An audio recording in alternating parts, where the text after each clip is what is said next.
Each month, NASM is giving you free courses. That's right, free courses each month just for being part of the NASM family. Learn about everything ranging from nutrition to strength, weight loss to stress relief, and everything in between. Click the link in the bio for information and to claim your free course before they're gone.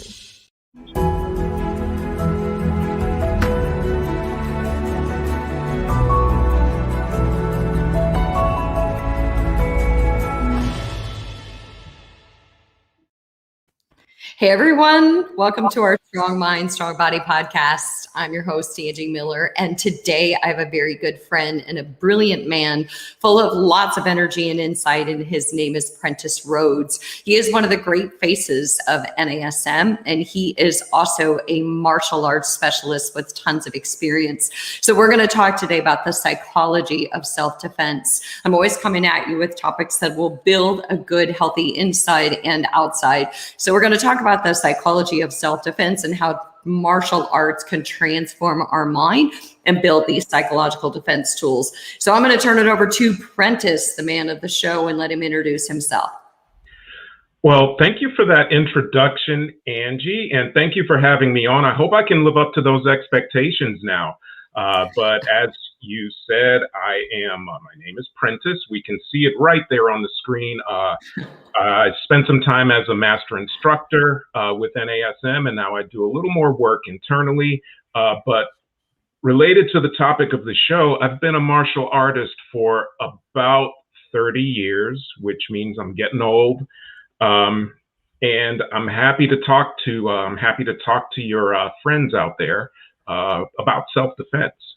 But Before we go, one little disclaimer: I'm not a psychologist. These are some things what we're going to share today just came from my years of practice. It's not the only way. It's just one of many ways that we can all solve the same problem, which is achieving a strong mind and body. Yeah, and I think that's good. You know, it's good to put that out there, Prentiss, because yes, I work in the mental health space, but I'm not coming to you as a mental health therapist. I'm coming to you as just somebody who talks to you about topics to get you healthy inside and out. So, Prentiss, I have to ask you, with 30 years of martial arts experience and all the things that I feel like is a foundation of martial arts, things like courage and mindset and discipline and responsibility, that has to have had just like this massive impact on your life as a father, as a spouse, as a trainer. So you can pick any one or all of those things, but how has martial arts really kind of guided your life and the principles you live by? Wow, that's a lot to unpack there. So so let's start way in the beginning, way back in the Middle Ages. I was picked on a lot. I used to get into a lot of fights. I was bullied because of the way I talked and so on. So martial arts was a vehicle for me at that age to, number one, stand up for myself, and also give me power, a sort of power where I would normally shy away and not stand up for myself and my sister. And then that evolved into competition. And then moving into my 20s, this is something that's a little tragic.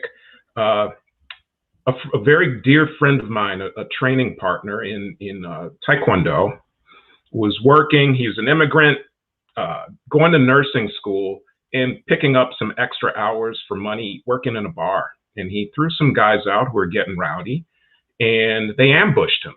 And unfortunately, he passed away as a result of that ambush. So the question I asked myself was, with our present knowledge, could I have helped my friend stop that attack? And that answer was no. So it took me along a different journey of exploring different self-defense systems, learning about that psychology, some of what I'm going to share today, learning how to keep myself and my family safe. And that has now extended into to do a lot of the things we're doing, have to keep my body in condition, relative condition. There are things that I've learned about posture, and there's things, one of my favorite martial arts maxims comes from the song The Gambler. Know when to walk away, know when to run. So all of that has now been wrapped up into my self-defense philosophy. Yeah. You know what I think you said, how do I even unpack this? And I think you unpacked it perfectly. You said a couple of things, and you said, when you were bullied as a kid, and it taught you how to stand up for yourself. But I feel like what I heard in there was it didn't just teach you how to physically stand up for yourself. It gave you the mental skills. It gave you the confidence. And then also, I'm really sorry to hear about what happened with your friend. And what I really heard there is that martial arts became a way for you to heal. And I think that's one of our greatest lessons in life, is that when something bad happens to someone we care about, we always think about, could I have done something to stop that? Could I have done something to fix that? And often we come up with the answer that you came up with was no. But what we can do as part of our healing process can be to make an impactful difference in this world by doing it ourselves, but also helping other people do it. And those are two things that you've done. So I feel like that's part of the healing, right?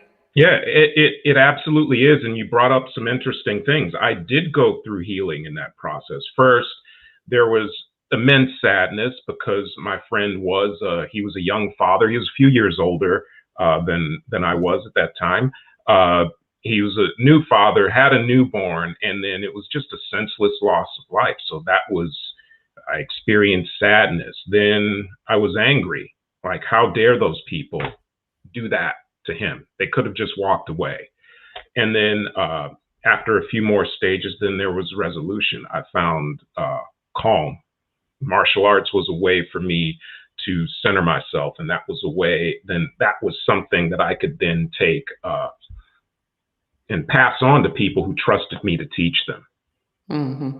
I love that. And I think that's so true. I think that that's how a lot of trainers found themselves into the fitness space, was either healing of their own selves or watching other people die from diseases and illnesses that could have been prevented through lifestyle factors. So I kind of want to take this then and talk about, if we're talking about using psychological defense tools, I myself, one of my great goals in life is to get self-defense trained, and I'm not self-defense trained. And I want to talk about the psychology of self-defense, because I do feel like, and you even touched on it right at the beginning, some of that has to just do with knowing when to walk away, knowing when to engage. And so there is a lot of psychology of self-defense. So I want to talk about situational awareness. And before you even go there, I kind of want to share a little story. So I worked as a therapist in Chicago, and I was in Oak Park, and we were in an old 8-story building. And I used to see my last client at 9:00 at night. So I would close that. By the time I would leave the building, it was like 10:30 at night. Old historic building. So go down 8 floors. It's only me and the people cleaning the building. There was no parking. You just had to grab street parking wherever you could find it. I would get to the office way earlier in the day. So I was about a half mile down. Bitter cold. We all know what Chicago is like, 10:30 at night, not in maybe necessarily the greatest area. And I remember, I literally have my mace in my hand. I feel like I'm situationally aware. I feel like I've got my head up and I'm paying attention. And I'm about halfway to my car, and out of nowhere, I swear, there's like a big group of guys, and nothing happened. Absolutely nothing happened, but it scared the lights out of me. And I thought, how can I be so situationally aware and yet so not situationally aware? And how quickly things can happen. And that could have gone very much the other way. So tell us a little bit about situational awareness. How do people like me get more clued in? I don't want to be dismissive, because that happens to a lot of people, but simply be where you are at the time. And it sounded like you were doing all the right things. You were walking, you were standing up tall, you were walking with purpose. Your posture is very important. You had your keys ready to get into your car. And I'm pointing these out because these are things that I would do. But any lapse in concentration, in focus on that task, it's very easy for you to run into situations like that, where you get people where you get people and you see, or where you get into that situation and then you're all of a sudden you're in this big group and you're wondering how that happened. So it's just, you have to be focused all the way through the task. So your objective at that point was to get in your car and start your car. So you want to try to, if you can, if at all possible, not think about all of the things that just happened in your office. Your only goal is to get to the car, and maybe that will help you key in a little more on what's around you. Yeah, actually, that's probably a good point. I mean, think about it. It's Chicago. It's the dead of winter. I was partially aware and probably partially frozen and actually trying to hunker down and get somewhere as quickly as I could. So I'm sure that I wasn't as present moment aware as I thought I was. So we are talking, by the way, we are talking about psychological defense. How can, even if we are not self-defense trained, how do we use human psychology? How do we use posture awareness? How do we use situational awareness? And we'll get to some of the other things. And I'm talking to Prentiss Rhodes, and he is a martial arts specialist. He is also an NASM specialist and works for NASM and has so much insight to share. So what else besides situational awareness, Prentiss? I heard you say keys. Keep your keys out, have your mace or whatever it is that you feel most comfortable using. Always be aware of your space. I even kind of heard you say, don't be focused on where you were or where you're going, kind of be focused on where your feet are in that moment, so to speak. Absolutely. Absolutely. And I think you hit the nail on the head. That's, you have to be focused on the task. You have to, again, you have to plan that journey to your car or wherever it is you're going as one task. And in that task, you're walking, you're standing up tall, and I'm repeating this. You're not walking close to buildings where someone can drag you in there. You're staying in a well-lit area. Those are some things that you can do to be more aware, be more present in your surroundings. And again, walking with purpose and looking. You're going to scan without being obvious. You're going to scan your surroundings. Look at those dark corners. Look ahead of you. Don't look down. Put your devices away until you get to where you're going. Those are all, and the list can go on depending on what the situation is, but those are things that you can do to help keep yourself safe in the situation. You know, this might sound like a silly question then based on what you just said, which is put your device away. But sometimes I think, because I've toyed around with that myself as a female, if you're out walking, is it a bad or good idea to have somebody on the phone as you're walking so that if something were to happen, somebody would know? Or is that a terrible idea because you can't be completely focused on where you are? So there's a difference. That falls into the it depends category. If you're looking down and texting and looking at TikTok videos or whatever, whatever it is one consumes on that device, then that can be problematic, because if you're looking and texting and you're focusing on what your thumbs are doing, you're not focusing on your environment. But you can use that device as a tool. You can talk to your friend, talk to your husband, have him on the phone with you while you're walking to the car. You have your ear pods in and you're talking out loud, and still that doesn't detract too much from you focusing on your surroundings. So absolutely, having that cell phone and talking to someone is perfect. Yeah. And I would also encourage people to have their tracker on, so that whoever they're talking to or the people that they care about the most, their device tracker is on so that people know where they're located when they're walking at night.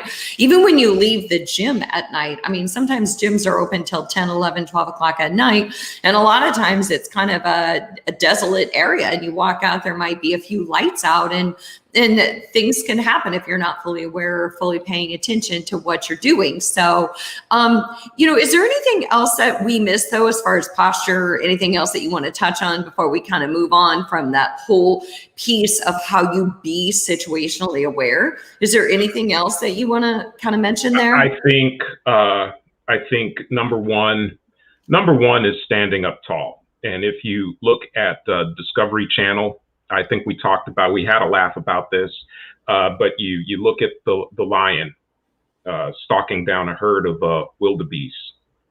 They take the slowest, the sickest ones. They don't look at the one. They don't go for the one that looks strong. It's walking with a big chest and kind of walking with purpose.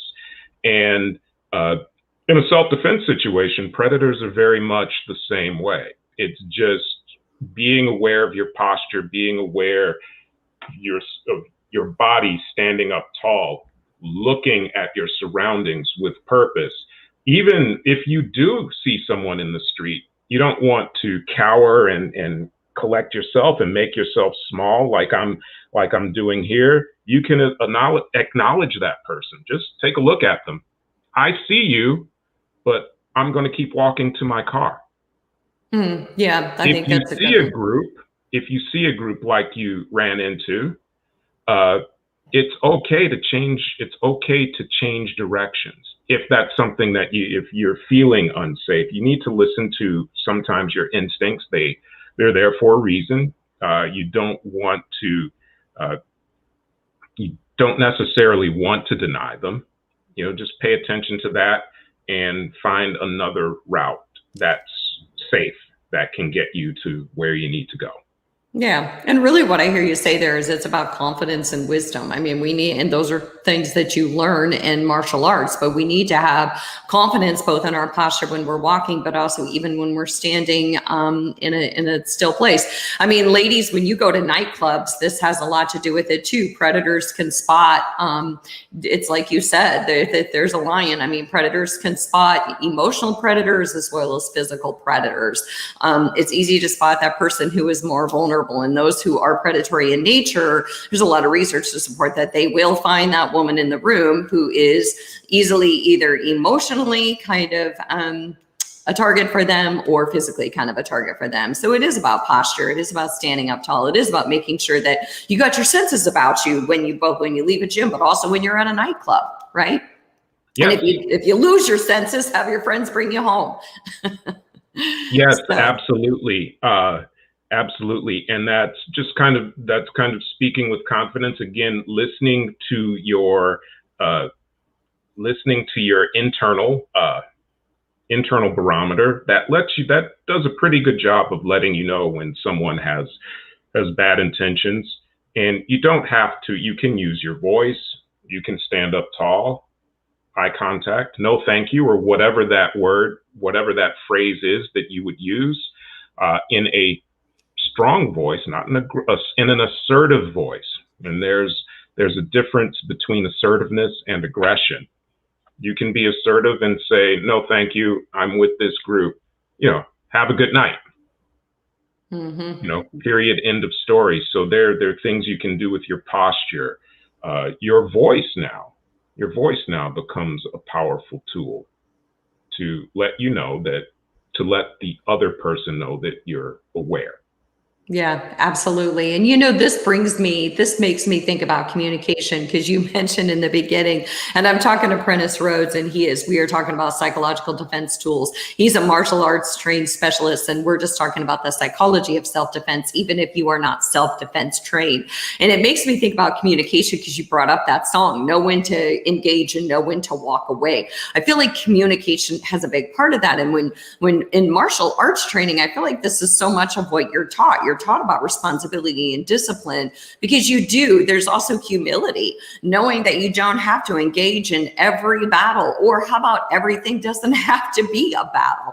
And so let's talk a little bit about communication considerations when we're talking about psychological defense, because I feel like a lot of things escalate that don't need to escalate. So again, going back to situational awareness, and I'll tell you a little story. Some of you may or may not know that I'm from Chicago as well. And I went to one of those nightclubs long time ago. But I was there with my friends, and you know how a group of guys are. They want to go to where the party is, and they want to have a good time. I got in there, and all of a sudden I keyed in on this guy, and he just had a look. I said, okay, I'll just keep an eye on him. but we're gonna hang out for a few minutes and then maybe we'll leave. And then I told my friends, hey guys, let's get out of here. I don't feel right. Something's about to happen. And then the next thing I know, I look over my shoulder. That guy that I keyed in on, probably moments within walking in the bar, had someone pinned up against the wall, choking them, and then friends got involved, and it turned into a brawl.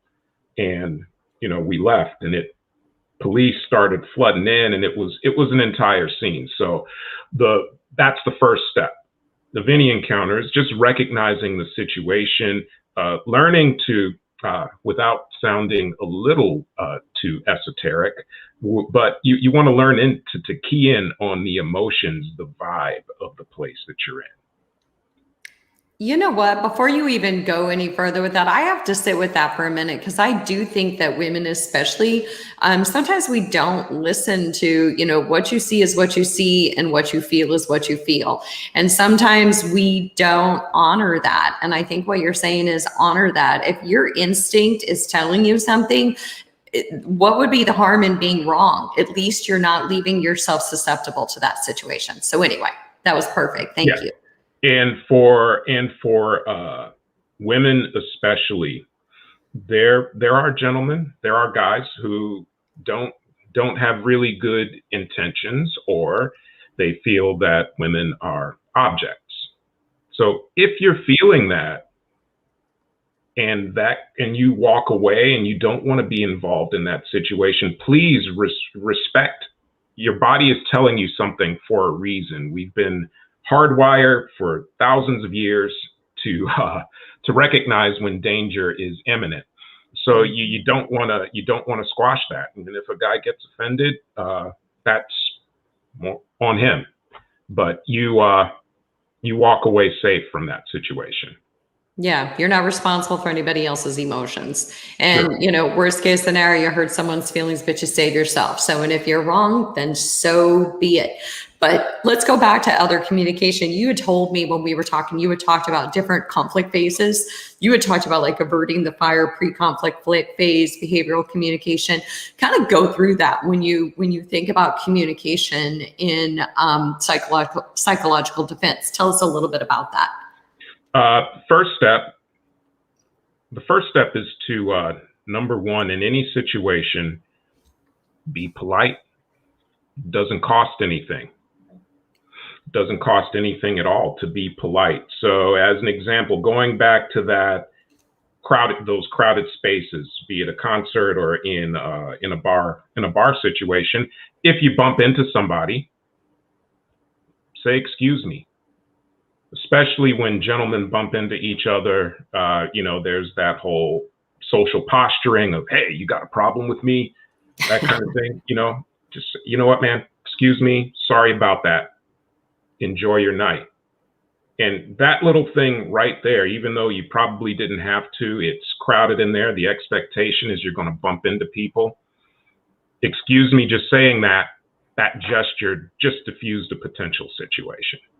Mm-hmm. Then if something does escalate, someone's calling you the worst names in the world, you can just walk away from that. They're just words. Sticks and stones, as the kids used to say. Right. Or one of my favorite things is the movie Roadhouse.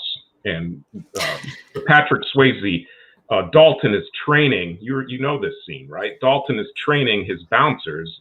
And the one bouncer asks, well, what if he calls my mother a so-and-so? I won't say that on the air.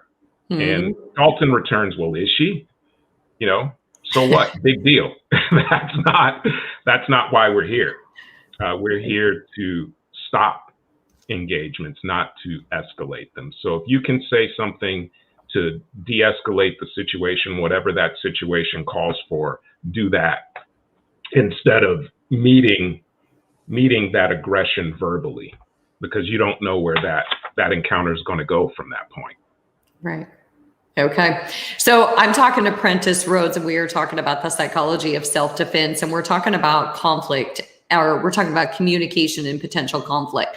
And Prentiss, really what I heard you say is, how about just be polite first and foremost? Because a lot of times things happen, you're in a really crowded situation, somebody spills a drink on you, somebody runs into you, people don't do things out of malice. It reminds me of like when I'm driving and somebody flips me off and I did whatever I did that I'm sure I didn't do wrong. I'm sure it was them. But, you know, at the end of the day, I didn't cut them off to, you know, be whatever. So just be polite. If somebody flips me off, I tend to wave. Right. Smile. Thank you. And then just, you know, walking away, being able to, no matter what they say, their words and their opinions, and they're a digression of the situation. And so who needs it, right? Who needs all that in their life? And so walk away and try to figure out how you can de-escalate it, because it doesn't make you a coward. It doesn't mean that you couldn't do something about it. As a matter of fact, if I understand martial arts training well, which I'm not sure I do, but I would venture to say that in your martial arts training, you learn that even if you could turn around and do something to that person, you're probably taught that that's not really, that a little humility goes a long way, that you walk away from it because there's really no purpose to engaging with someone like that. So there are a couple of things in there, Angie. And number one, when I'm in that situation and you can see I'm talking here, I'm standing here like a monk, like I'm praying.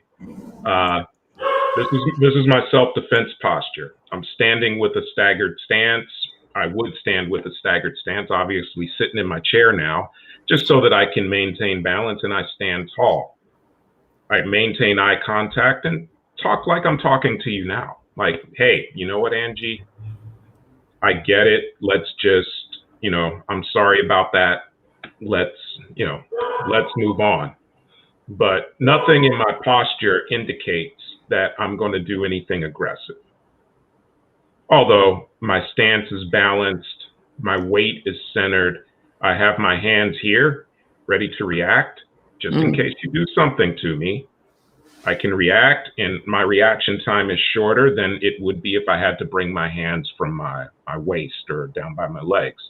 So I'm right here just pleading with the person. We see this in various religious groups, some sort of praying posture. This diffuses the situation. It does not indicate to that person that I'm going to do anything. You know what? The second part of that is, you don't know. One thing that one of my instructors told me is just be careful, because you don't know what that person's deal is.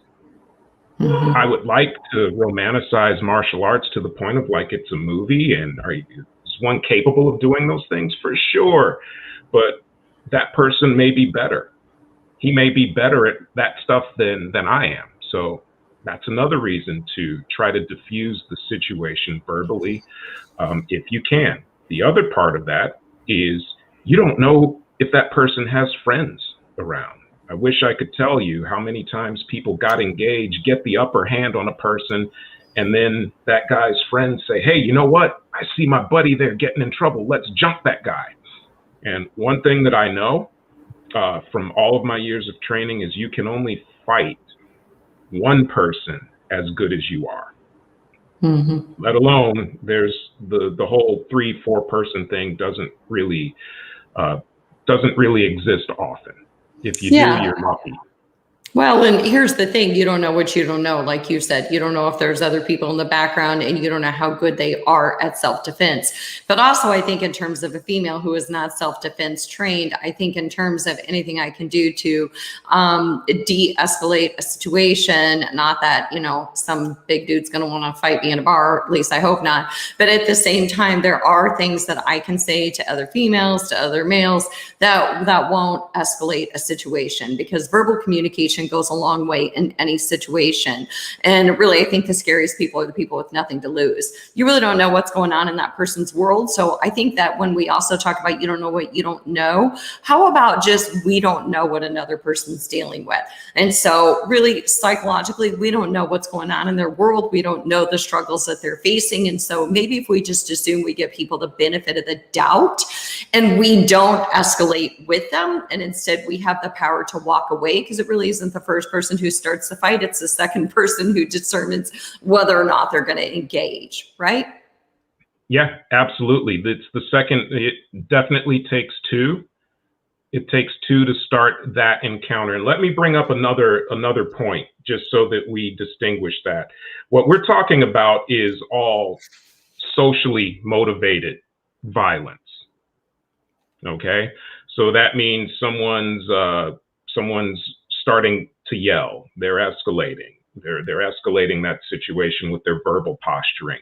Or in the case of a man and a woman, the man is trying to essentially assault the woman. And even though that's not a good situation, it's still social. There's some steps that were taken to escalate that situation, as opposed to asocial violence, ambush attack. You don't see it coming. Yeah. You don't see it coming. So those are two differences in the attack, in different types of attacks. But the last point that I was going to make about, why it's just easier to walk away, because let's say you do get the upper hand, or you're able to successfully defend yourself, then that becomes litigated in a court of law. Mm-hmm. So you have to have confidence in yourself that once you get started, you can stop. So once you defend yourself and you get the upper hand, you know how to stop. And when you have subdued your attacker, and you have to be sure that the law is going to be on your side, which in most cases it is, but again, you don't know. Yeah. You don't know. The person may be able to lawyer up better than you. Yeah, for sure. Absolutely. And that goes back to, I'm sure that that's one of the things that you learn. Just because you can doesn't mean you should. And you don't know how far it's going to go.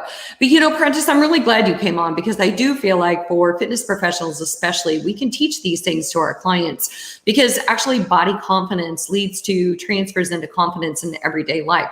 And I do think that posture and situational awareness are huge, especially for women. And so anytime that we're out and about, anytime that we are among society, I think that posture goes a very long way.